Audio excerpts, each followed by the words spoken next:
Hi guys, so there's this new car in Dusty Trip called a Future car, and we're gonna go ahead and test it in this video. So you can see that it's kind of hovering over the ground, and so instead of just like a normal car, or at least that's what it looks like, we're gonna test how good is the handling, what's like the acceleration on it, and top speed and all sort of fun stuff. So let's go ahead and assemble it, and I'm gonna fill it up with 9 liters of gas so we can see the fuel consumption. And there we go. So here's what it looks like in case you're interested. And now let's go ahead and start it and see how good it is. So as you can see, we have seating capacity of 2 people. The view is kind of okay. We have this gray bar at top of our screen. And the acceleration, it's fast. Okay, so this is fast. Now the car itself is not like hovering, since you can't feel it like hovering. Instead it's just like the normal cars, but it's so slippery. Okay, the acceleration is like really fast, but it's so slippery. Let's go ahead and go to a full stop, and then sort of we're gonna go back onto the road and let's give it another try.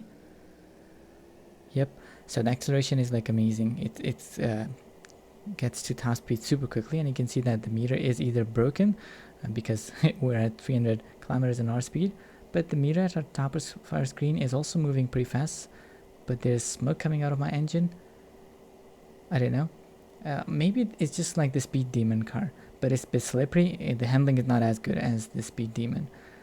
And for some reason it turned off randomly. I think it's using exact same specs as Speed Demon, since it's turning off. That car also sort of kind of turns off randomly when you're at top speed. Let's go ahead and test our engine. So it starts smoking, and let's see if we have water. Yep, so we have like just 1 point consumed in 1000 meters, and 3 points in 1000 meter for the fuel. So fuel consumption is not as good as Speed Demon, but water consumption and engine oil consumption is pretty close. But it's kind of slippery, so you're not gonna get a feeling of a flying car. Instead it's just like the normal car, but a lot more slippery. But the fuel consumption is pretty good. And so as long as you're driving on the road, it's kind of controllable, but after a while it's gonna start slipping, and it's pretty slippery. So there you have it. That's the new Future car in Dusty Trip. Kind of okay because it's quite slippery, and the fuel consumption is kind of average.